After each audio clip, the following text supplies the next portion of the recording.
ഹരേ കൃഷ്ണ. സർവത്ര ഗോവിന്ദ നാമ സങ്കീർത്തനം. ഗോവിന്ദ ഗോവിന്ദ. കൃഷ്ണ ഗായത്രിയിലേക്ക് ഏവർക്കും സ്വാഗതം. അങ്ങനെ നമുക്ക് കുറച്ച് അധികം നാൾക്ക് ശേഷം നമ്മളൊരു ലോങ് വീഡിയോ ആയിട്ട് വന്നിരിക്കുകയാണ്. അപ്പോൾ ഇന്നത്തെ വീഡിയോ എന്തിനെക്കുറിച്ചാണെന്ന് വേഗം തന്നെ നമുക്ക് പറഞ്ഞു തുടങ്ങാം. ധർമ്മചക്രത്തിന്റെ ബന്ധനത്തിൽ നിന്ന് ദേവന്മാർക്കോ ദേവിമാർക്കോ അല്ലെങ്കിൽ ദൈവിക സിദ്ധികൾ ഉള്ളവർക്കോ പുരുഷോത്തമന്മാർക്കോ അല്ലെങ്കിൽ ദൈവപുരുഷന്മാർക്ക് പോലും ഒളിച്ചോടാനായിട്ട് സാധിക്കില്ല എന്ന വലിയൊരു സത്യത്തെ ഊട്ടി ഉറപ്പിക്കുന്ന രീതിയിലുള്ളൊരു കഥയാണ് ഇന്ന് ഞാൻ നിങ്ങൾക്ക് മുന്നിൽ പറഞ്ഞു തരാനായിട്ട് പോകുന്നത്. അപ്പോൾ അധികം താമസിപ്പിക്കാതെ നമുക്ക് കഥയിലേക്ക് കടക്കാം. കുരുക്ഷേത്ര യുദ്ധം, അതായത് ധർമ്മയുദ്ധം. ധർമ്മയുദ്ധത്തിന് ശേഷം കൗരവരെല്ലാവരും മരണപ്പെടുകയാണ്. മാത്രമല്ല പാണ്ഡവരില് 5 പേര്, പാണ്ഡവരായ 5 പേര് മാത്രമേ പാണ്ഡവ പക്ഷത്ത് ജീവിച്ചിരിക്കുന്നുള്ളൂ. അങ്ങനെ ഭഗവാൻ ശ്രീകൃഷ്ണൻ ഹസ്തിനാപുരത്ത് എത്തുകയാണ്. അങ്ങനെ യുധിഷ്ഠിരനാണ് മഹാരാജാവായി വാഴുന്നത്. ആ സമയത്ത് ഗാന്ധാരി ഭഗവാൻ ശ്രീകൃഷ്ണനോട് പറയുന്ന ചില പ്രധാനപ്പെട്ട കാര്യങ്ങളുണ്ട്. ആ കാര്യങ്ങൾ പറഞ്ഞുകൊണ്ടാവാം നമുക്ക് ഇന്ന് ഈ ഒരു അധ്യായം തുടങ്ങുന്നത്. തന്റെ 100 പുത്രന്മാരെയും നഷ്ടപ്പെട്ട ഗാന്ധാരി ഭഗവാൻ ശ്രീകൃഷ്ണനെ വളരെ വലിയ തോതിൽ തന്നെ ശപിക്കുകയാണ് ചെയ്യുന്നത്. കാരണം ഭഗവാൻ എന്ന് പറയുന്ന ശ്രീകൃഷ്ണൻ എന്ന് പറയുന്നത് ദൈവിക പുരുഷനാണ്. അപ്പൊ അദ്ദേഹത്തിന് ഈ ഒരു സന്ദർഭങ്ങൾ, ഈ യുദ്ധം പോലത്തെ വലിയ സന്ദർഭങ്ങളൊക്കെ മാറ്റിമറക്കാനുള്ള ശക്തി ഉണ്ട് എന്ന് എല്ലാവർക്കും തന്നെ അറിയാം. അപ്പോൾ എന്തുകൊണ്ട് ഭഗവാൻ ആ കാര്യം ചെയ്തില്ല? എന്തുകൊണ്ട് പാണ്ഡവ പക്ഷത്ത് നിന്ന് യുദ്ധം ചെയ്ത് എല്ലാം സർവ്വവിനാശത്തിലേക്ക് കലാശിപ്പിച്ചു എന്ന് ഗാന്ധാരിയുടെ മനസ്സിൽ വളരെ വലിയ തോതിൽ തന്നെ ഒരു ചോദ്യം ഉണരുകയാണ്. മാത്രമല്ല താൻ ജനിപ്പിച്ച എല്ലാ മക്കളും നഷ്ടപ്പെട്ട ആ ഒരു ദുഃഖം ആ മാതൃഹൃദയത്തിൽ അലയടിക്കുകയായിരുന്നു. അങ്ങനെ ആ ഒരു വലിയ സദസ്സിൽ വെച്ച് ഗാന്ധാരി ഭഗവാൻ ശ്രീകൃഷ്ണനോടായിട്ട് വളരെ വലിയ വലിയ കാര്യങ്ങൾ ഭയങ്കര സങ്കടത്തോടെയും നിറകണ്ണുകളോടെയൊക്കെ ഭഗവാനോടായിട്ട് ചോദിക്കുന്നുണ്ട്. എന്തിനാണ് ഈ ഒരു വലിയ യുദ്ധം ഉണ്ടായി തീർത്തത്? എന്തിനാണ് ഇവര് ദുര്യോധനനെയും ദുശാസനെയും ഒന്നും പറഞ്ഞു തിരുത്താനായിട്ട് ഭഗവാൻ മുൻകൈ എടുക്കാത്തത് എന്നൊക്കെയുള്ള വളരെ വലിയ രീതിയിലുള്ള ചോദ്യങ്ങളാണ് ഭഗവാനോടായിട്ട് ചോദിക്കുന്നത്. എന്തുകൊണ്ട് ഇത് ഭഗവാൻ ശ്രീകൃഷ്ണനോട് ചോദിക്കുന്നു എന്ന് വെച്ചാൽ, ശ്രീകൃഷ്ണൻ ഭഗവാൻ വിഷ്ണുവിന്റെ അംശാവതാരമാണ് എന്നത് എല്ലാവർക്കും തന്നെ, അതായത് ഗാന്ധാരിയെ പോലെ സാത്വികമായിട്ട് ജീവിക്കുന്ന എല്ലാവർക്കും അറിയാവുന്ന ഒരു കാര്യം തന്നെയാണ്. അതുകൊണ്ട് തന്നെയാണ് ഗാന്ധാരി ഇത്ര ശക്തമായിട്ട് ഭഗവാനോട് ചോദിക്കുന്നത്. പക്ഷേ ഗാന്ധാരിയുടെ ഒരു ചോദ്യത്തിനും ഭഗവാൻ ഉത്തരം നൽകുന്നില്ല. ഭഗവാൻ മൗനം പാലിച്ച് തന്നെയാണ് ഗാന്ധാരിയുടെ സമക്ഷം നിൽക്കുന്നത്. അങ്ങനെ പറഞ്ഞ് ആ ഒരു സങ്കടത്തിന്റെ ഏറ്റവും ഉന്നതിയിൽ എത്തി നിൽക്കുകയാണ് ഗാന്ധാരി. അങ്ങനെ വിഷമം കൊണ്ട് ഗാന്ധാരി ഭഗവാനോടുള്ള ആ ഒരു എന്താ പറയാ, ആ ഒരു സങ്കടം ദേഷ്യമായി മാറി ഭഗവാനെ ശപിക്കുകയാണ്. എങ്ങനെയാണ് ഭഗവാനെ ശപിക്കുന്നത്? ഗാന്ധാരി ദേവിയുടെ ശാപം ഇങ്ങനെയായിരുന്നു: ഇനിയുള്ള 36 വർഷത്തിനുള്ളിൽ യാദവ കുലം മുഴുവനും തമ്മിലടിച്ച് മരിക്കുമെന്ന്.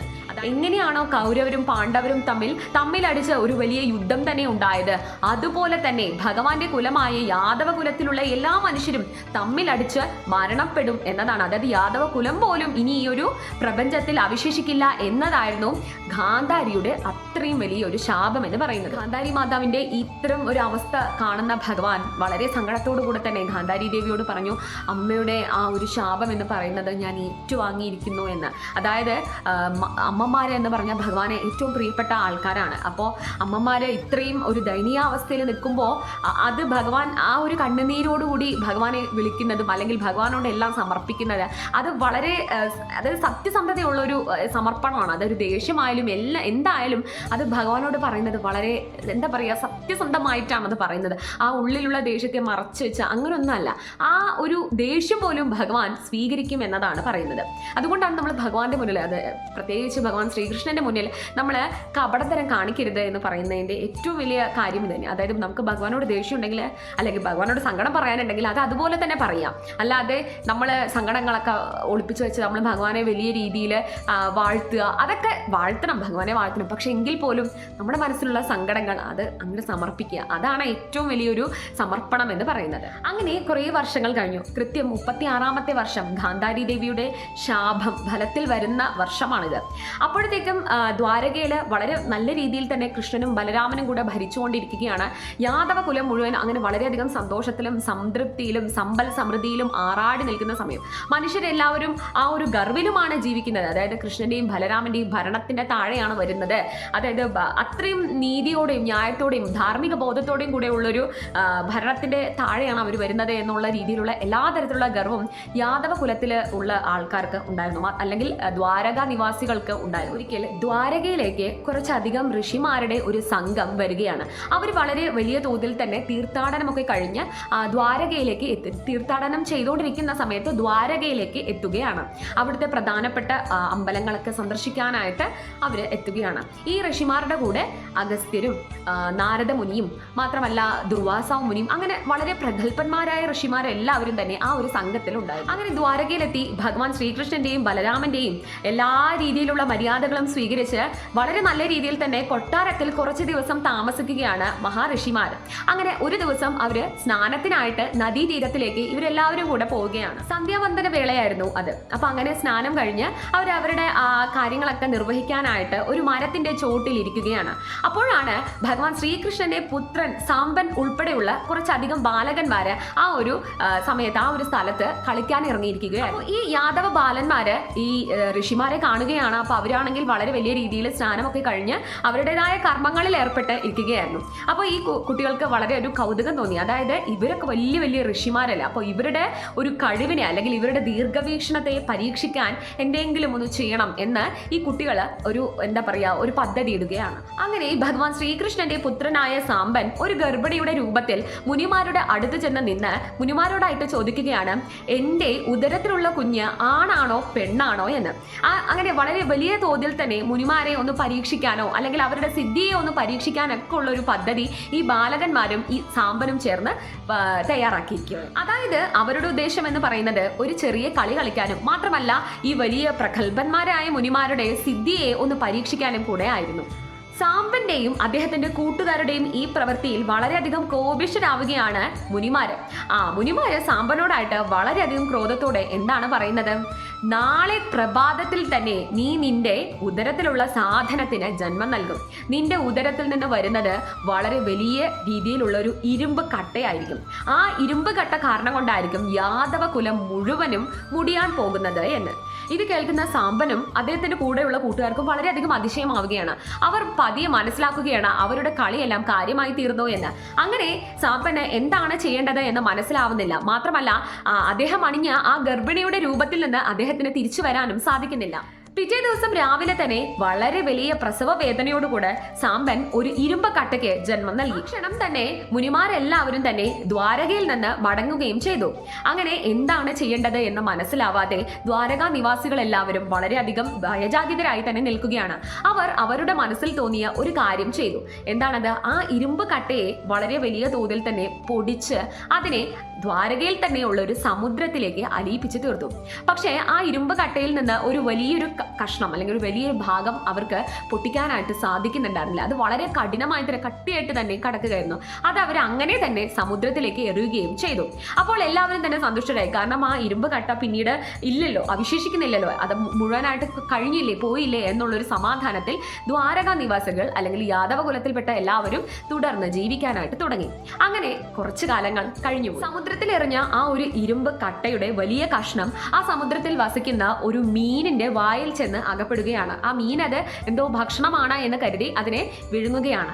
ബാക്കിയുള്ള പൊടികൾ സമുദ്രത്തിലെല്ലാം അങ്ങനെ വ്യാപിച്ചു പോവുകയാണ്. മാത്രമല്ല തിരകൾ അടിക്കുന്ന സമയത്ത് ഈ പൊടിയോടുകൂടെയാണ് തിരമാലകൾ കരയിലേക്ക് വരുന്നത്. അങ്ങനെ ഈ പൊടി ചെന്ന് പതിക്കുന്ന കര ഭാഗങ്ങളിലെല്ലാം വളരെ മൂർച്ചയോടുകൂടി തന്നെയുള്ള ഒരു വലിയ പുല്ല് മുളക്കുകയും ചെയ്യുന്നുണ്ട്. അതായത് വളരെ വലിയ, സാധാരണ നമ്മൾ കാണുന്ന പുല്ലിനെക്കാട്ടിലും കൂടുതൽ വളരെ വലുപ്പത്തിൽ തന്നെ ഈ ഒരു പുല്ല് മുളക്കുകയും ചെയ്യുന്നുണ്ട്. പക്ഷെ ഇതൊന്നും ദ്വാരകാ നിവാസികൾ ശ്രദ്ധിക്കുന്നത് പോലുമില്ല. ഈ ഒരു വലിയ ഇരുമ്പിന്റെ കഷ്ണം വയറ്റിൽ അകപ്പെട്ട ആ മീനാവട്ടെ ഒരു വേടന്റെ കൈകളിൽ ചെന്നെത്തുകയും ചെയ്തു. അപ്പോൾ വേടൻ ആ മീനിനെ ഉപയോഗിക്കാനായിട്ട് മീനിനെ 2 കഷ്ണമാക്കി മുറിക്കുമ്പോഴാണ് അതിന്റെ വയറ്റിൽ നിന്ന് ഈ ഒരു ഇരുമ്പ് കഷ്ണം കിട്ടുന്നത്. വളരെ വ്യത്യസ്തതയുള്ള ഒരു ഇരുമ്പ് കഷ്ണം ആയതുകൊണ്ട് തന്നെ അദ്ദേഹം അതിനെ ഉരച്ച് ഒരു വലിയ മൂർച്ചയുള്ള ആയുധമാക്കി മാറ്റുകയും ചെയ്തു. വളരെ വിഷമുള്ള ഒരു ആയുധമായിരുന്നു അത്. അങ്ങനെ ഒരിക്കൽ ദ്വാരകാ നിവാസികൾ ആ ഒരു കടൽ തീരത്ത്, അതായത് എവിടെയാണോ അവർ ഈ ഒരു ഇരുമ്പ് കഷ്ണം പൊടിച്ച് പൊടിച്ചു കളഞ്ഞ ആ പുല്ലുകൾ മുളച്ച ആ കടൽ തീരത്തിലേക്ക് ചെന്ന് എന്തോ ഒരു വലിയ ഉത്സവത്തിന്റെ ഭാഗമായി വളരെ വലിയ തോതിൽ തന്നെ മദ്യം പാനം ചെയ്യാനായിട്ട് തുടങ്ങി. അങ്ങനെ മദ്യലഹരിയിൽ ആസക്തി പൂണ്ട് ദ്വാരകാ നിവാസികളൊക്കെ തമ്മിൽ കളിയാക്കാനായിട്ട് തുടങ്ങി. കളിയാക്കലിന്റെ ഊക്ക് കൂടിയപ്പോൾ അവർക്കെല്ലാവർക്കും വളരെ വലിയ രീതിയിൽ ക്രോധം വരാനായിട്ട് തുടങ്ങി. ആ ക്രോധം തമ്മിൽ അടിച്ചു തീർക്കാനായിട്ടും തുടങ്ങി. അവരുടെ കയ്യിൽ ആയുധങ്ങൾ ഒന്നും ഇല്ലാത്തത് കൊണ്ട് തന്നെ ആ ഒരു കടൽ തീരത്തുള്ള പുല്ലുകളെ എടുത്ത് അവർ തമ്മിൽ ഉപദ്രവിക്കാനായിട്ട് തുടങ്ങി. ഈ പുല്ലുകളൊക്കെ ഉണ്ടായത് ഈ ഒരു പൊടിച്ചു കളഞ്ഞ ആ ഇരുമ്പിന്റെ തരികൾ കൊണ്ട് ആണല്ലോ. അതുകൊണ്ട് തന്നെ ആ പുല്ലുകൾ മറ്റൊരാളുടെ ശരീരത്തിലേക്ക് തട്ടുമ്പോൾ വളരെ വലിയ രീതിയിൽ തന്നെ മുറിവുകൾ ഉണ്ടാവാനായിട്ട് തുടങ്ങുകയാണ്. അങ്ങനെ അവർ തമ്മിലടിച്ച് മരിക്കാനായി തുടങ്ങി.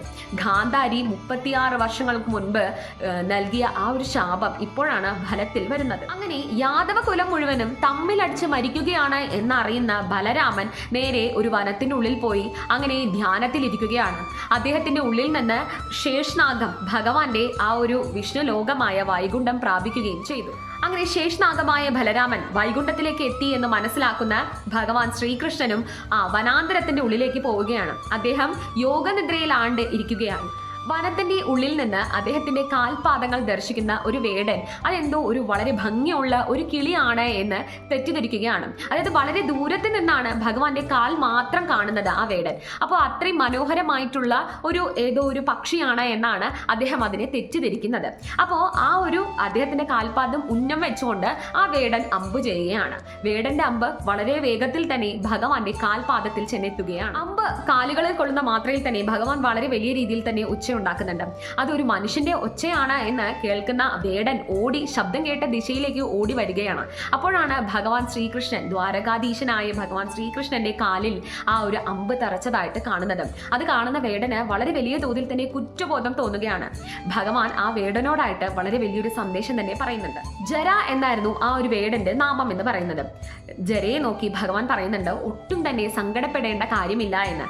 കാരണം ഭഗവാൻ പറയുകയാണ്, അദ്ദേഹത്തിന്റെ കർമ്മത്തിന്റെ ഫലമായിട്ടാണ് ഇത്തരം രീതിയിലുള്ള ഒരു മരണം അദ്ദേഹം അനുഭവിക്കേണ്ടി വരുന്നത് എന്ന്. കാരണം പൂർവ്വജന്മത്തിൽ അദ്ദേഹം ശ്രീരാമചന്ദ്രന്റെ അവതാരം എടുക്കുമ്പോൾ, ത്രേതായുഗത്തിൽ ശ്രീരാമചന്ദ്രന്റെ അവതാരം എടുക്കുന്ന സമയത്ത് ഈ വേടൻ ആ ഒരു ജന്മത്തിൽ ബാലിയുടെ അവതാരമായിരുന്നു. അതുകൊണ്ട് തന്നെ ബാലിയുടെ പുനർജന്മമാണ് ഈ ഒരു വേടൻ. ത്രേതായുഗത്തിൽ ബാലിയെ ഭഗവാൻ ശ്രീരാമചന്ദ്രൻ വധിക്കുന്നത് ഒളിയമ്പ് ചെയ്തുകൊണ്ടായിരുന്നു. അതുകൊണ്ട് തന്നെ ബാലിയുടെ പുനർജന്മമായി ജര എന്ന വേടൻ ജനിക്കുമ്പോൾ അദ്ദേഹത്തിന്റെ കൈകൾ കൊണ്ടുള്ള അമ്പ് കൊണ്ട് തന്നെയാണ് ഭഗവാൻ ശ്രീകൃഷ്ണനും സ്വർഗാരോഹണം നടത്തുന്നത്. ഇനി ആ അമ്പ് എങ്ങനെയാണ് ഉണ്ടായിത്തീർന്നത്? അമ്പ് ഉണ്ടാക്കിയ ആള് വേടൻ തന്നെയാണ്. അത് എവിടെ നിന്നും ഉണ്ടായി എന്ന് വെച്ചാൽ ആ മീനിന്റെ വയറ്റിൽ നിന്ന് കിട്ടിയ ആ ഒരു ഇരുമ്പിന്റെ കഷ്ണം കൊണ്ടാണ് ആ അമ്പ് ഉണ്ടാക്കിയത്. അത്രയും വിഷകരമായ ആ ഒരു അമ്പിൽ നിന്നാണ് ഭഗവാന്റെ സ്വർഗാരോഹണം നടക്കുന്നത്. ഇതിൽ നിന്ന് നമുക്ക് മനസ്സിലാക്കാവുന്ന ഏറ്റവും മികച്ച ഒരു കാര്യം എന്ന് പറയുന്നത്, നമ്മുടെ കർമ്മം നമ്മുടെ ജീവിതത്തെ തന്നെ നയിക്കുന്ന വളരെ വലിയൊരു കാര്യമാണ്. അതുകൊണ്ട് കർമ്മത്തിന്റെ ചക്രത്തിൽ നിന്ന് രക്ഷപ്പെടാൻ ഒരാൾക്കും തന്നെ സാധിക്കുന്നതല്ല. അറിഞ്ഞോ അറിയാതെയോ നമ്മൾ ചെയ്ത ഓരോ കർമ്മത്തിന്റെയും ഫലം നമ്മൾ ഈ ജന്മത്തിൽ അല്ലെങ്കിൽ അടുത്ത ജന്മത്തിൽ അനുഭവിച്ച് തന്നെ ആയിരിക്കും തീരുന്നത്. അതല്ലാതെ നമുക്ക് നമ്മുടെ ഈ ശരീരം വിട്ടു പോവാനായിട്ട് സാധിക്കില്ല എന്നതാണ് ഏറ്റവും വലിയ സത്യം. ഒരു ശരീരത്തിലൂടെ അല്ലെങ്കിൽ വേറൊരു ശരീരത്തിലൂടെ നമ്മൾ ചെയ്ത കർമ്മത്തിന്റെ ഫലം നമ്മൾ അനുഭവിക്കുക തന്നെ ചെയ്യും. എല്ലാവർക്കും കഥ മനസ്സിലായി എന്നും കഥയുടെ ആശയം മനസ്സിലായി എന്നും വിശ്വസിക്കുന്നു. ഇത്രയും പറഞ്ഞു നിർത്തുന്നു. ഹരേ കൃഷ്ണ.